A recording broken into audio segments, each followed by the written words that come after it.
Bismillahirrahmanirrahim. Assalamualaikum warahmatullahi wabarakatuh. Alhamdulillah alladzi bi ni'matihi tatimmus shalihat. Allahumma salli wa sallim ala Muhammadin wa ala alihi wa ashabihi wa man tabi'ahum bi ihsanin ila yaumiddin wa ba'd. Insyaallah dalam pertemuan yang kedua kita akan melanjutkan pembahasan Salasatul Usul. Pada poin yang kedua, Syekh Muhammad bin Abdul Wahhab mengatakan, "I'lam rahimakallah." Ketahuilah, semoga Allah merahmatimu. Annahu yajibu ala kulli muslimin wa muslimatin ta'allumu thalathi hadhihi masaila. Ketahuilah, sesungguhnya wajib. Wajib ini artinya adalah apabila kita kerjakan dapat pahala. Dan apabila kita tinggalkan kita akan berdosa. Jadi ini termasuk adalah ilmu yang wajib. Sesungguhnya wajib bagi setiap muslim dan muslimah mempelajari 3 perkara. Wal amalu bihinna, dan beramal dengan 3 perkara ini. Apakah 3 perkara tersebut? Yang pertama adalah annallaha khalaqana wa razaqana wa lam yatrukna hamala. Sesungguhnya Allah adalah zat yang telah menciptakan kita. Jadi yang menciptakan kita adalah Allah, walaupun tentunya dengan sebab ada proses ya dari orang tua kita. Tetapi asalnya yang menciptakan kita adalah Allah. Jadi kalau Allah tidak takdirkan manusia bisa terlahir walaupun sudah proses, tetap tidak jadi. Ya. Wa razaqana, dan Allah lah yang akan memberikan rizki kepada kita. Jadi Allah yang mencipta, maka Allah yang bertanggung jawab atas rizki kita. Walam yatrukna hamala, dan Allah tidak meninggalkan kita begitu saja. Maksudnya tanpa larangan dan tanpa perintah.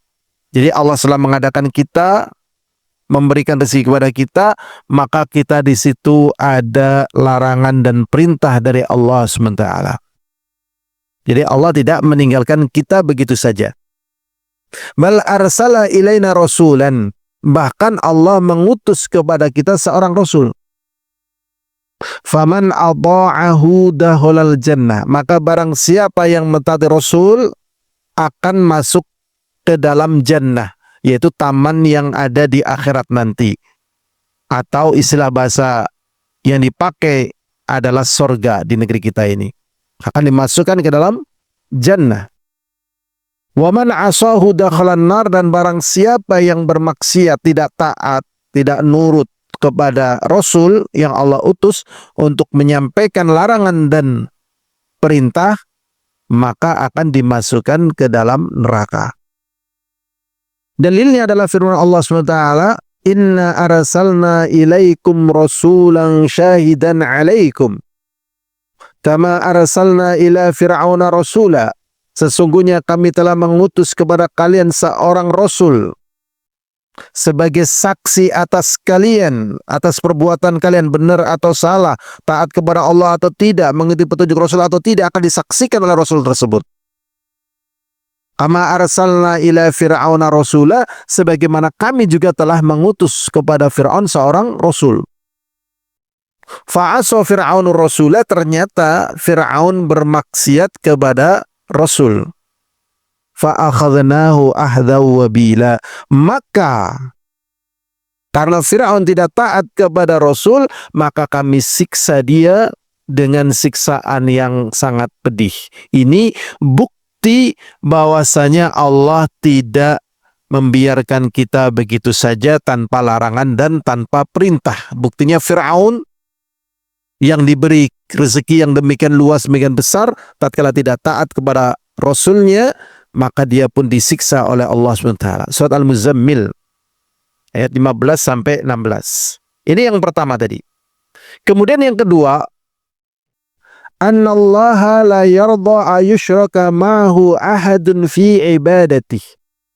Sesungguhnya Allah Subhanahu wa taala tidak ridha, tidak rela tatkala manusia beribadah kepadanya, dia menyekutukan Allah di dalam peribadatan dia kepada Allah.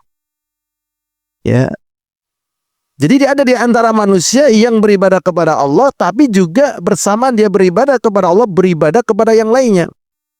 Dan mereka beribadah kepada makhluk-makhluk Allah yang besar. Di antaranya siapa? Malaikat. Maka tatkala dia beribadah kepada Allah dan beribadah kepada yang lainnya, walaupun malaikat, disebutkan di sini la malakun muqarrabun. Misalnya dia beribadah kepada malaikat, Allah juga tidak ridha. Wala nabiyyun mursalun. Dan Allah juga tidak ridha disekutukan dengan nabi yang diutus.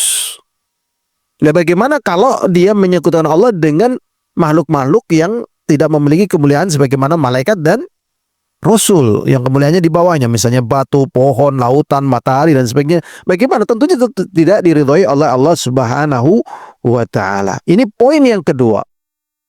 Jadi Allah tidak ridha diberlakukan dengan syirik.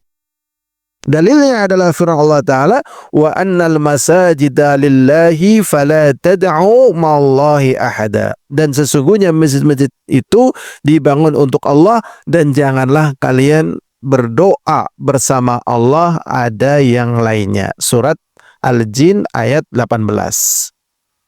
Kemudian poin yang ketiga adalah anna man ata'a rasul. Sesungguhnya orang yang mentaati Rasul wa wahadallah dan mentauhidkan Allah, la yajuzu lahu muwalatun. Dia tidak boleh loyal. Loyal itu artinya membela, menolong, bergabung.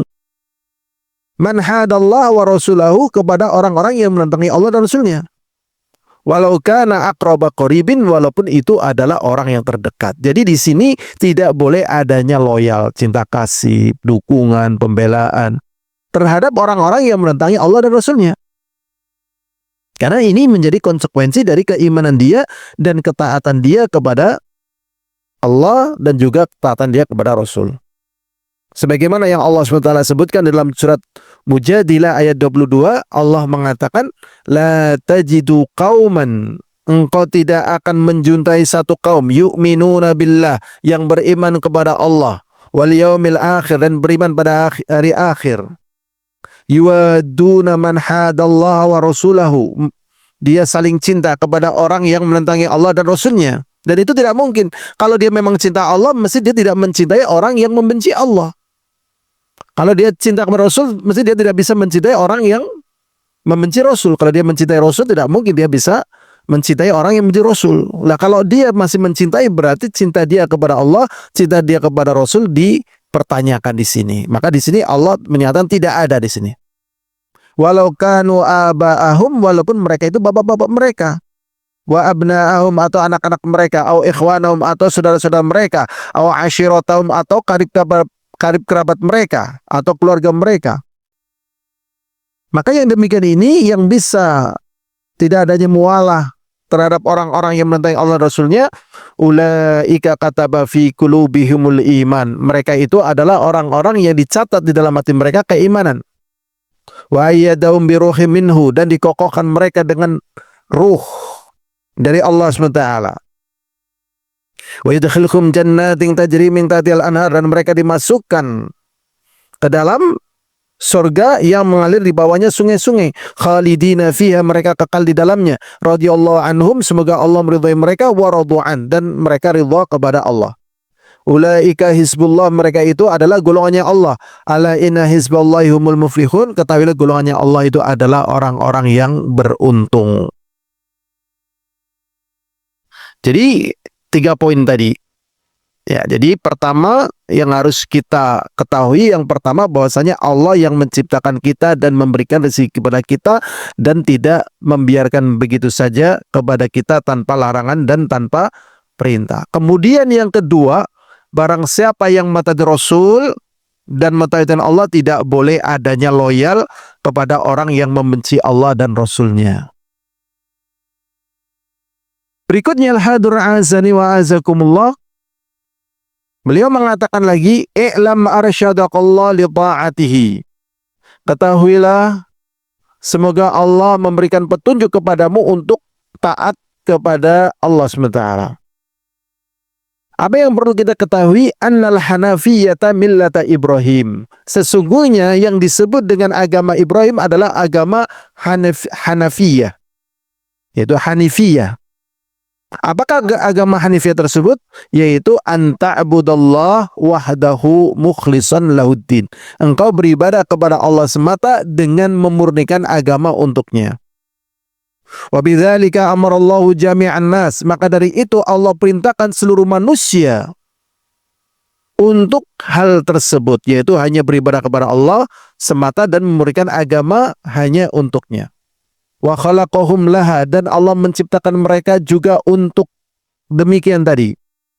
Sebagaimana apa yang Allah katakan di dalam surat Az-Zariyat 56, "Wa ma khalaqtul jinna wal insa illa liya'budun." Tidaklah aku ciptakan jin dan manusia kecuali untuk beribadah.